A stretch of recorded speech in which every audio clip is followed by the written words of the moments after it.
ശക്തമായ പ്രചരണം അഴിച്ചുവിട്ട ഈ തെരഞ്ഞെടുപ്പിൽ പ്രധാനമായും എൻ.ഡി.എ മികച്ച മുന്നേറ്റമുണ്ടാക്കുമെന്ന് തന്നെയാണ് ബി.ജെ.പി മുൻ സംസ്ഥാന അധ്യക്ഷൻ സുരേന്ദ്രൻ വ്യക്തമാക്കുന്നത്.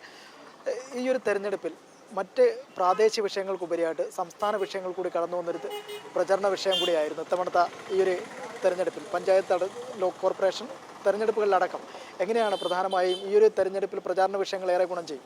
തീർച്ചയായിട്ടും ശബരിമല ഉൾപ്പെടെയുള്ള പ്രധാനപ്പെട്ട വിഷയങ്ങളെല്ലാം തന്നെ ഈ തെരഞ്ഞെടുപ്പിൽ ചർച്ചാ വിഷയമാകും. LDFനും UDFനും എതിരായിട്ട് ജനങ്ങളുടെ ശക്തമായ വികാരമുണ്ട്. മാത്രമല്ല, മതഭീകരവാദ സംഘടനകളുമായി ചേർന്നാണ് വലിയ തോതിൽ അവർ തെരഞ്ഞെടുപ്പ് പ്രചാരണം നടത്തുന്നത്. അതെല്ലാം ഈ കാര്യത്തിൽ ജനങ്ങൾ വോട്ടർമാരുടെ ഇടയിൽ വലിയ തോതിൽ സ്വാധീനിച്ചിട്ടുണ്ട്. മറ്റൊന്ന്, വികസനത്തെക്കുറിച്ചുള്ള ഒരു കാഴ്ചപ്പാടില്ലാത്ത മുന്നണികളാണ്. രണ്ട് മുന്നണികളും വികസനം പറയുന്നതേയില്ല. അവർ ജമാഅത്തെ, പോപ്പുലർ ഫ്രണ്ട് അങ്ങനെയൊക്കെയുള്ള ഭീകരവാദികളെ കൂട്ടുപിടിച്ച് ആ വികസന വിരുദ്ധത മറച്ചു വയ്ക്കാൻ, ഒന്നും ചെയ്തില്ല എന്നുള്ളതിൻ്റെ ജാള്യത മറച്ചു വയ്ക്കാനാണ് ഇത്തരം മതഭീകരവാദ സംഘടനകളുമായിട്ട് ചേർന്ന് ഈ തെരഞ്ഞെടുപ്പിൽ മത്സരിക്കുന്നത്. എല്ലാ തെരഞ്ഞെടുപ്പുകളിലും ഇത്തരം കൂട്ടുകെട്ടുകൾ ഉണ്ടായിരുന്നു. കഴിഞ്ഞ SDPI പത്തനംതിട്ട കോട്ടാങ്ങലടക്കം ഇത്തരത്തിൽ SDPI LDFനെ പിന്തുണയ്ക്കുന്ന ഒരു സാഹചര്യം ഉണ്ടായിരുന്നു.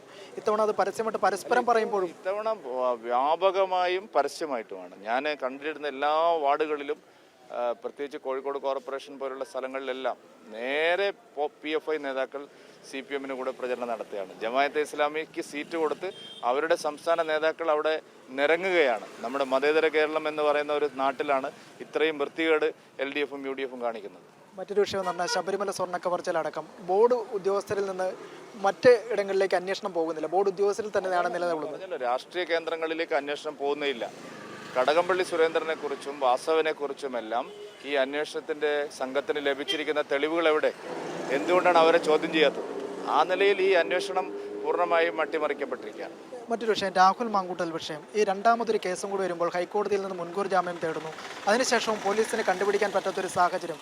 രണ്ടാമത്തെ കേസ് ഫാബ്രിക്കേറ്റഡ് ആണെന്ന് ഉയരുന്ന ആരോപണം. എല്ലാം ഒത്തുകളിയാണെന്ന്. കാരണം ശരിയായ അന്വേഷണം നടന്നിരുന്നെങ്കിൽ അദ്ദേഹത്തെ പിടിക്കാൻ ഒരു പണിയും പോലീസിനുണ്ടായിരുന്നില്ല.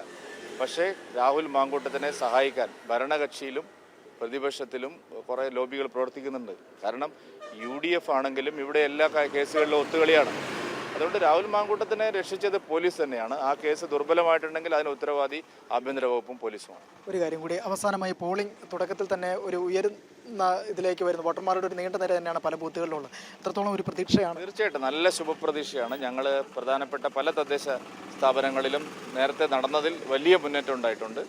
ഈ തെരഞ്ഞെടുപ്പിൽ ഞങ്ങൾ ശക്തമായിട്ടുള്ള മുന്നേറ്റമായിരിക്കും. ഒരു രാഷ്ട്രീയ മാറ്റം, വികസനത്തിന് വേണ്ടിയുള്ള ഒരു മാറ്റം കേരളം ആഗ്രഹിക്കുന്നു എന്നുള്ളതിൻ്റെ തെളിവായിരിക്കും ഈ തെരഞ്ഞെടുപ്പ് ഫലം. ക്യാമറമാൻ പ്രശോഭിനൊപ്പം KP ശ്യാമപ്രസാദ്, ജനം, കോഴിക്കോട്.